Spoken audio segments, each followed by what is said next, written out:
What's up, guys? AC Card Shark back again.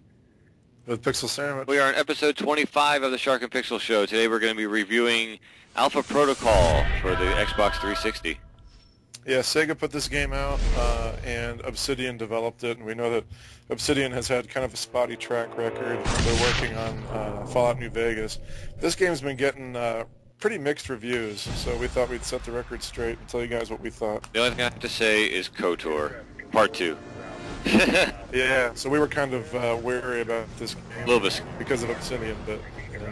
But some of the positives, I kind of really like the fact that it was open dialogue where your choices actually affected the storyline. Yeah. One of the mistakes that I think Obsidian made was that they really tried to push like the Mass Effect connection. And although you can choose different dialogue options, it's nowhere near as good as a game as Mass Effect is, unfortunately. And they kind of build it to be kind of like an espionage James Bond type of game mixed with like Mass Effect, but it didn't really come out that way. Yeah. But there were some really cool things about it. Yeah, I just liked how like no matter like what you did, it would change your story along the way, which I just thought was like it was like a choose your own adventure book. It was great. The one thing you were talking about was that you like the voice acting. Yeah, I definitely thought that the voice acting was really well done. I'm kind of like on the opposite end. Really? No, there's at some parts it was just like I felt like I was watching a movie and it was great, and then there were other parts where like we were talking about the one Asian guy, where like when you got it, what was it, in Taiwan, I think? Yeah. Where you first walk up to him and he's just like, oh, hello, like really. Well, there are always exceptions to the rule. Yeah. But the guy that I can't remember his name, I think it's like Nolan North or something. The guy that does the voice for the Uncharted dude, he did one of the voices, and I think that most of the voices are pretty damn good. But yeah, there were some shitty ones in there for sure. Yeah, his part was really good. I mean, and you could tell where he came in too. Yeah. It's just like I'm like, what game am I playing? Yeah. Yeah. The storyline was excellent. I thought. It was getting a lot of hate and saying it was unpolished and stuff and everything else, and I thought it was good. I thought the storyline flowed really well, and I kind of liked how you developed relationships over the course of the game and stuff, and how it progressed the storyline in that way. I thought it was kind of neat. Yeah, my little aha moment that I had was when I was in one of the missions, and I killed one of the enemies. And the lady who talks to you throughout the whole game, her name is Mina, she said, what are you doing? Those are American soldiers or whatever. And on the lower left-hand corner of the screen, it'll tell you whether the person's opinion of you is going up or down. And every time that I killed a civilian or an American soldier, her opinion of me would go down.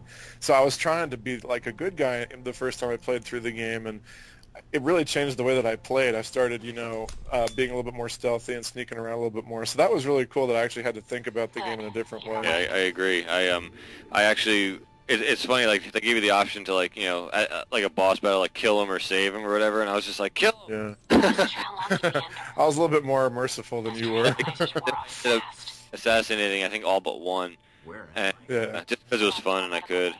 But, yeah. Upgrading the character I think was another positive that we were talking about. If you guys have not played this game yet, take it from us.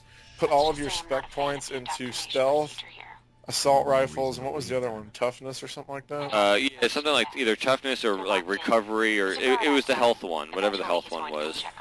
If you want to enjoy this game to its fullest, only use the assault rifles. Yeah. Don't use the pistols, don't use the shotgun, don't use anything besides the assault rifle. Yeah, well, and we'll definitely get into that when we get to the negatives. Yeah. But yeah, upgrading your character, just concentrate all your points, like we said, until the end of the game when you max them out. Then you obviously just throw them on something else. But those three are definitely important to max out early. And the other thing was what do you call it? The skills the special skills that you can. Like the stealth, we were talking about that before, if you want to elaborate there. Yeah, every time that you level up one of your skills, you'll get different abilities to use during combat. So, for example, if you're leveling up your stealth ability, you'll get the ability to walk silently so they won't be able to hear you.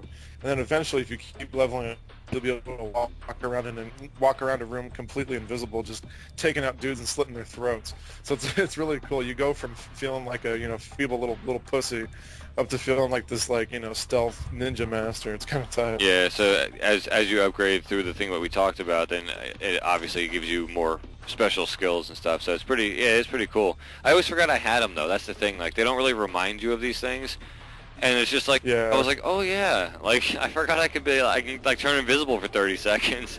Yeah, they definitely could have done a better job of saying, okay, you earned this. This will do this. Use it when you're in this kind of situation. Yeah, you can figure it out on your own. But speaking of doing could have done a better job, let's hit up some negatives on this game. Well, I mean, the game just doesn't feel very finished. I mean, yeah. I remember I talked to you before you played it that I would be moving forward, and when I would stop and take my thumb off of the thumbstick, he would keep moving. I mean, that's such a basic thing, and for them to get moving wrong was kind of a big red flag at the beginning of the game. Yeah, it happened to me multiple times in the game as well.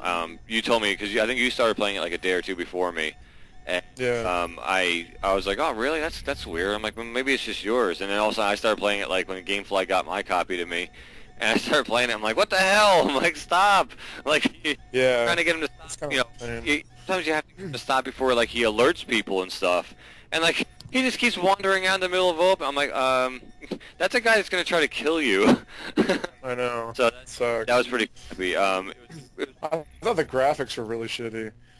I mean, they've been working on this game for a long time, and I mean, it takes a long time for all like the textures to load and everything. Yeah. So you'll be inside like an elevator, and it'll just look like complete ass.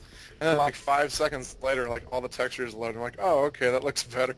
But it just feels really, really lazy. It was unfinished. Really N64ish on graphics at some points. Yeah, it was weird, but the faces look great. Yeah. So it's really weird. Really strange. It was pretty clunky too. I felt just like it just didn't feel right. It didn't feel like 100%. I think. Yeah, the controls don't feel very tight. If you go from playing a game like Gears of War, and then you play this, you'll know exactly what we're talking about. Yeah. Everything just feels very loose and not very concentrated. Also, the cover system, since I'm on the topic of Gears, there is a cover system, and there's a problem with it. It doesn't always give you cover. So we would be taking cover behind, a shoulder-high wall or whatever, and we would still be getting hit. And I mean, that's a pretty big problem. Yeah, and the cover system works just the same as Gears actually, but it didn't work as well. Yeah, it just feels like this game needed another year or so. Yeah, which is weird because like you said, they were working on it for 5 years at that point. So. Oh yeah, I've been hearing about this game for a long time, and it kept getting delayed and delayed. Yeah. So. The one thing I absolutely hate about the game, and I laugh every time, is when you're trying to sneak around in like kind of like cover mode. Trying to take it up the ass. Yeah, he looks terrible. He's bent over at the waist with his butt sticking out in the air. And when he walks, like, his butt and, like, the gun wiggle. And it's just, like, it's terrible. Hopefully, if I found the right kind of video to put in here, like, you should be seeing it right now in the video. I laughed every time I had to go into sneaking mode. It was great. I mean, it's probably the worst sneaking animation I've ever seen. It was terrible. It was absolutely horrific. But, and then the last thing we wanted to hit up was the aiming system. Pretty much stick with an assault rifle. Do not use the pistol. Don't use anything else. The assault rifle felt great as far as I was concerned, but they do this like experimental thing where if you keep the bead on your enemy, these like 4 little crosshairs will get smaller and smaller, and when it's down to its smallest, you'll get a headshot every time, and it feels great. Yep. It feels really good, but you do have to be patient. So sometimes if you want to do really well, you won't be able to just run in and gun and go crazy. You'd have to kind of take your time and find a good spot to almost like pick them off from afar. That seemed to be the most fun way to play this game for me. Yeah, I agree. All right, so that's pretty much the positives and negatives. Let's hit up a score. What are you looking at? I have to give this game a 7.5. It's definitely fun. I don't want you guys to read those other reviews and think, oh, this game's not fun, it sucks. I really enjoyed this game a lot, and I'm actually playing it through again doing completely different things, and I'm seeing new cutscenes and new character development, so it's great. But a 7.5 just because it's so unpolished. Yeah, see, I had to give it about a 7, I think. It was great. It was entertaining. The part that I actually was a little bit more down on this game at first, and the part that actually made me give it a higher score is the fact that the replayability is way up there. You go, like you said, you go through one time, and you get one ending, and you go through a second time and change the way you acted towards people, and you get a second completely different ending, and people reacting to you different ways and different cutscenes and everything else. That's kind of what actually boosted it for me. The fact that I actually want to play through it again. But yeah, so we're pretty much on the same page with that one. That's pretty cool. So. Yeah. All right, that's going to wrap it up, guys. That's episode 25, our review of Alpha Protocol. And until next time, this is AC Card Shark. And Pixel Sandwich. All right, take care, guys. Late.